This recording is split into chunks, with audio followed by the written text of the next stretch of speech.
এটা সরাসরি মহান রব্বুল আলামিনের শত শত আয়াতের বিরোধী, রাসূল সাল্লাল্লাহু আলাইহি ওয়াসাল্লামের শত শত হাদিসের বিরোধী। এই তাবিজে শয়তানের উপকারিতা রয়েছে, আমার আপনার কোনো উপকারিতা নাই। তো আল্লাহ রাব্বুল আলামিন নিজে তার কিতাবের নাম রেখেছেন আল কোরআন, নিজে তার কিতাবের নাম রেখেছেন ফুরকান, নিজে তার কিতাবের নাম রেখেছেন যিকির, নিজে তার কিতাবের নাম রাখলেন তানজিল। আবার তিনি নিজেই তার কিতাবের সিফাত নির্ধারণ করে দিয়ে বলছেন আল কোরআন হচ্ছে মাজিদ, আল কোরআন হচ্ছে করিম, আল কোরআন হচ্ছে হাদি, আল কোরআন হচ্ছে শাফি। কিভাবে আপনি আল্লাহ রাব্বুল আলামিনের রেখে যাওয়া নামকে, আল্লাহ রাব্বুল আলামিনের বলে যাওয়া নামকে অবজ্ঞা করে নিজে বলছেন শরীফ? আপনার ডায়াবেটিস হোক আর ক্যান্সার হোক, জ্বর হোক আর সর্দি হোক আর কাশি হোক, আল্লাহ রাব্বুল আলামিন বলছেন কোরআনুল কারীম শিফা। আপনার যদি কোরআনুল কারীম থেকে আপনার যদি ওষুধের প্রয়োজন হয়, চিকিৎসার প্রয়োজন হয়, তাহলে আল্লাহ রাব্বুল আলামিন আপনাকে বলছে আপনি কোরআনুল কারীমের কাছে ফিরে আসুন, কোরআন তেলাওয়াত করুন, আল্লাহ রাব্বুল আলামিন আপনাকে শিফা প্রদান করবেন। কেন আল কোরআন সবচেয়ে মূল্যবান বিষয়? কেন আল কোরআন সবচেয়ে দামি বিষয়? আল্লাহ রাব্বুল আলামিন যুগে যুগে অসংখ্য নবী রাসূলগণকে প্রেরণ করেছেন, আর সবচেয়ে শ্রেষ্ঠ রাসূল এবং সর্বশেষ রাসূল এবং ইহকালে এবং পরকালে যাকে সবচেয়ে বেশি মর্যাদা প্রদান করেছেন তিনি হচ্ছেন আমাদের নবী মুহাম্মদ সাল্লাল্লাহু আলাইহি ওয়াসাল্লাম। তো মুহাম্মদ সাল্লাল্লাহু আলাইহি ওয়াসাল্লাম যে সর্বশ্রেষ্ঠ রাসূল, এই মর্যাদায় ভূষিত হয়েছেন এই কারণে যে আল্লাহ রাব্বুল আলামিন তাকে কোরআনের মতো মর্যাদাবান কিতাব তার নিকটে দিয়েছেন, তার নিকটে প্রেরণ করেছেন। আর আমি আপনি সবচেয়ে শ্রেষ্ঠ উম্মত এই কারণে যে আল্লাহ রাব্বুল আলামিন আমাদেরকে কোরআনুল কারীমের মতো মহান কিতাব প্রদান করেছেন। আরো সহজ করে বলি, পুরো বছরের মাঝে সবচেয়ে শ্রেষ্ঠ মাস কোনটি? রমাদান মাস। রমজান মাসের মাঝে সবচেয়ে মূল্যবান দিনগুলি কোনগুলি? শেষ দশক। শেষ দশকের মাঝে সবচেয়ে মূল্যবান সময় কোনটি? লাইলাতুল কদর। লাইলাতুল কদর কেন সবচেয়ে মূল্যবান সময়? পুরো বছরের ভিতরে রমজান মাস, রমজান মাসের ভিতরে শেষ দশক, শেষ দশকের মাঝে লাইলাতুল কদর। কেননা আল্লাহ রাব্বুল আলামিন বলছেন, আল্লাহ রাব্বুল আলামিন কোরআনুল কারীমে বলেছেন আমি এই রাত্রিতে কোরআনুল কারীম অবতীর্ণ করেছি। বোঝা যাচ্ছে যে সময়ও সবচেয়ে মূল্যবান সময়ের মর্যাদা পেয়েছে কিভাবে? কেননা এই সময়টা কোরআনুল কারীমের সাথে জুড়ে গেছে। এই কারণে আমাদের আজকের আলোচনার বিষয় হচ্ছে সবচেয়ে মূল্যবান, সবচেয়ে দামি আসমান এবং জমিনের মাঝে যা কিছু আছে তার চেয়ে দামি বিষয় আল কোরআন। এবং আপনি যে সময়টাই আলোচনা শোনার পিছনে ব্যয় করবেন এবং আপনি যে সময় আল কোরআনের সাথে ব্যয় করবেন, আপনার জীবনের যে মুহূর্তগুলো আল কোরআনের সাথে ব্যয় হবে সেটা হচ্ছে আপনার জীবনের সবচেয়ে শ্রেষ্ঠ সময়, সবচেয়ে মূল্যবান সময়। আল্লাহ রাব্বুল আলামিন বলছেন ইন্না আনজালনাহু ফি লাইলাতুল কদর। লাইলাতুল কদর সবচেয়ে সমুন্নত, কেননা আমি আল কোরআন লাইলাতুল কদরে অবতীর্ণ করেছি। এই দিনের ইবাদতকে আল্লাহ রাব্বুল আলামিন 1000 বছরের ইবাদতের চেয়ে বেশি মূল্যবান বলেছেন। 1000 বছর অর্থাৎ 82 বছরের ইবাদতের চেয়ে বেশি মূল্যবান বলে উল্লেখ করেছেন। আমাদের আলোচনার শুরুতে থাকবে আল কোরআনের পরিচয়, তারপরে থাকবে আল কোরআন শব্দের অর্থ, তারপরে থাকবে আল্লাহ রাব্বুল আলামিন এই কিতাবের নাম আল কোরআন রাখলেন কেন। পর্যায়ক্রমে আমরা আল কোরআন সম্পর্কে মূল্যবান গুরুত্বপূর্ণ তথ্যবহুল আলোচনা করার চেষ্টা করব ইনশাআল্লাহ। আল্লাহ রাব্বুল আলামিন জিবরিল আমিনের মাধ্যমে মুহাম্মদ সাল্লাল্লাহু আলাইহি ওয়াসাল্লামের নিকটে যে ওহী প্রেরণ করতেন তার নাম হচ্ছে আল কোরআন। স্বয়ং আল্লাহ রাব্বুল আলামিন নিজে এই কিতাবের নাম রেখেছেন আল কোরআন। দলিল আল্লাহ রাব্বুল আলামিন বলছেন শাহরু রমাদানাল্লাযী উনজিলা ফীহিল কুরআন হুদাল লিন-নাসি ওয়া বায়িনাতিন মিনাল হুদা ওয়াল ফুরকান।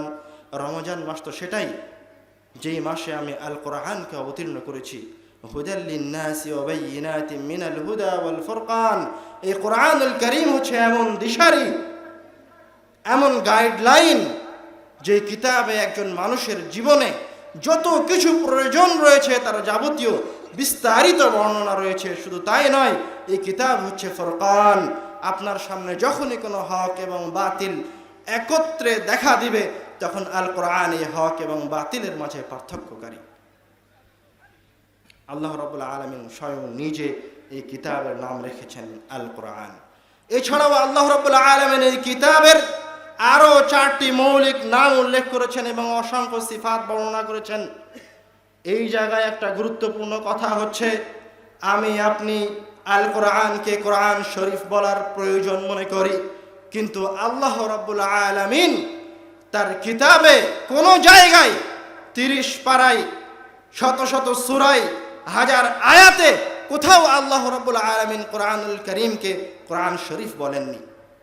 আমি আপনাকে একটা উদাহরণ দিয়ে বোঝাতে চাই। আপনার নাম রাখা হয়েছে মুহাম্মদ। এখন আপনাকে কেউ এসে যদি বলে এই খড়, এই কুটো, এই কাঠ, তিরস্কার করে বলে, তাহলে কি আপনার ভালো লাগবে? ভালো লাগবে না। তো আল্লাহ রাব্বুল আলামিন নিজে তার কিতাবের নাম রেখেছেন আল কোরআন, নিজে তার কিতাবের নাম রেখেছেন ফুরকান, নিজে তার কিতাবের নাম রেখেছেন যিকির, নিজে তার কিতাবের নাম রাখলেন তানজিল।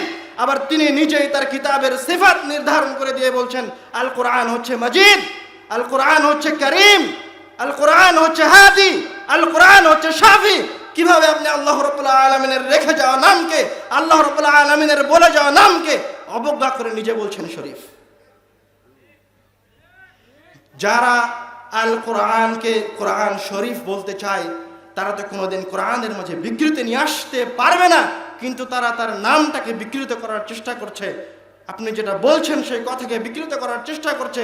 যে কোনো মূল্যে শরীফ শব্দটাকে কোরআনুল কারীম থেকে সরিয়ে দিতে হবে, মুছে ফেলতে হবে। এখন আসি, এই কোরআনের এত এত নাম থাকতে, এত এত সিফাত থাকতে আল্লাহ রাব্বুল আলামিন এই কিতাবের নাম আল কোরআন নির্ধারণ করলেন কেন? আরো কোনো নাম তো নির্ধারণ করতে পারতেন। এটা কেন আল কোরআনের প্রধান নাম? এটা জানার জন্য সর্বপ্রথম আমাদেরকে এই শব্দের অর্থ জানতে হবে। আল্লাহ রাব্বুল আলামিন কোরআন শব্দটিকে কোরআন মাজিদে কি অর্থে ব্যবহার করেছেন সেটা দেখতে হবে। আরবি ভাষায় কোনো সময় কোনো শব্দের অর্থ জানার প্রয়োজন হলে সেই শব্দের মূল অক্ষরের দিকে ফিরে যেতে হয়। যদি কোরআন শব্দটি কাফ রা নুন থেকে আসে, তাহলে তার অর্থ হবে মিলিত, সংযুক্ত। যদি আল কেরা থেকে আসে, তাহলে তার অর্থ হবে মায়দা বা দস্তরখানা। আর যদি কাফ রা হামজা থেকে আসে, তাহলে তার অর্থ হবে পাঠ করা বা পড়া। আমাদেরকে অর্থ নির্ধারণের জন্য আবার কোরআনুল কারীমের কাছে ফিরে আসতে হবে। আল কোরআন তার কিতাবের ভিতরে, আল্লাহ রাব্বুল আলামিন তার কিতাবের ভিতরে এই শব্দটাকে কি অর্থে ব্যবহার করেছেন? আল্লাহ রাব্বুল আলামিন বলছেন, লা তুহাররিক বিহি লিসানাকা লিতা'জালা বিহি ইন্না আলাইনা জামআহু ওয়া কুরআনাহু। আল্লাহ রাব্বুল আলামিন মুহাম্মদ সাল্লাল্লাহু আলাইহি ওয়াসাল্লামকে বলছেন, লা তুহাররিক বিহি লিসানাকা লিতা'জালা বিহি, আপনি কোরআনুল কারীম মুখস্থ করার জন্য তাড়াহুড়া করিয়েন না। ইন্না আলাইনা জামআহু ওয়া কুরআনাহু, আমার উপরে এই কিতাব জমা করার দায়িত্ব রয়েছে, আমার উপরে এই কিতাব পাঠ করানোর দায়িত্ব রয়েছে। তো আল্লাহ রাব্বুল আলামিন এই জায়গায় আল কোরআন শব্দটিকে কাফ রা হামজা মাদ্দা থেকে নিয়ে এসে পড়া অর্থে ব্যবহার করেছেন। আল্লাহ রাব্বুল আলামিন সূরা আলাকে বলেছেন, ইকরা বিসমি রাব্বিকাল্লাযী খালাক, আপনি পড়ুন আপনার প্রভুর নামে।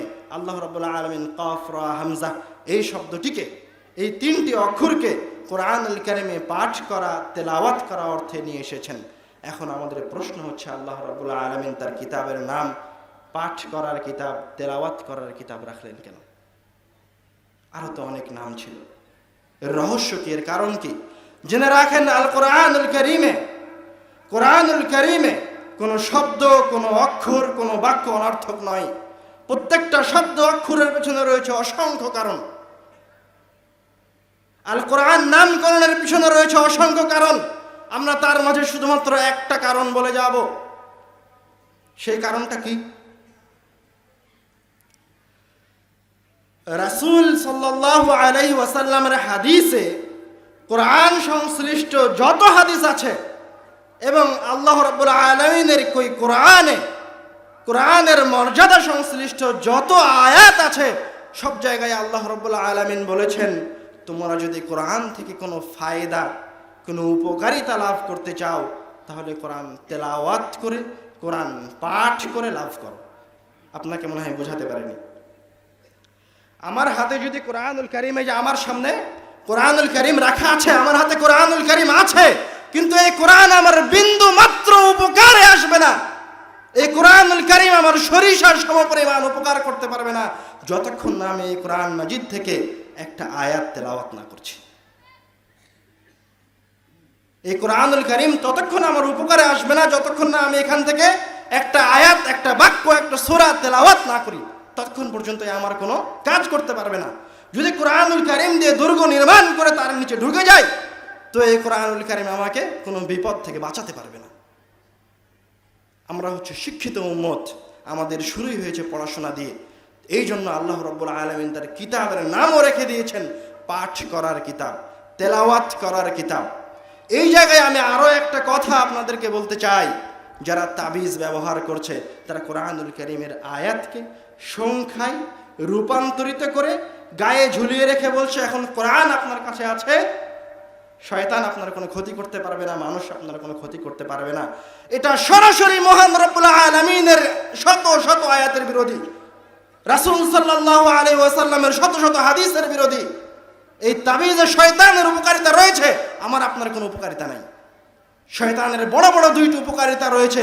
তার প্রথম উপকারিতা হচ্ছে যখন আপনি তাবিজ গ্রহণ করবেন, তখন ওই যে রাসূল সাল্লাল্লাহু আলাইহি সাল্লাম আপনাকে কোরআন পড়ার কথা বললেন, ওই যে রাসূল সাল্লাল্লাহু আলাইহি সাল্লাম আপনাকে সকাল সন্ধ্যার জিকির শিখিয়ে দিলেন, ওই যে আল্লাহ রাব্বুল আলামিন আপনাকে কোরআন তেলাওয়াত করতে বলেছেন প্রত্যেকটা পৃষ্ঠায় পৃষ্ঠায়, শত শত জায়গায়, সব আপনি ছেড়ে দিবেন। তখন আপনি কিসের উপর নির্ভর করবেন? তাবিজের উপর নির্ভর করবেন। এটা হচ্ছে শয়তানের প্রথম ফায়দা, প্রথম উপকারিতা, যে আপনাকে সে পড়া থেকে দূরে সরিয়ে দিল। আপনি তো জন্মই হয়েছে পড়ার জন্য, ইসলাম গ্রহণ করেছেন, ইকরা বলেছেন মানে আপনার পড়াশোনা শুরু হয়েছে। শয়তান প্রথমে সফল হলো আপনাকে জিকির আজকার থেকে, কোরআন তেলাওয়াত করা থেকে বিরত রেখে।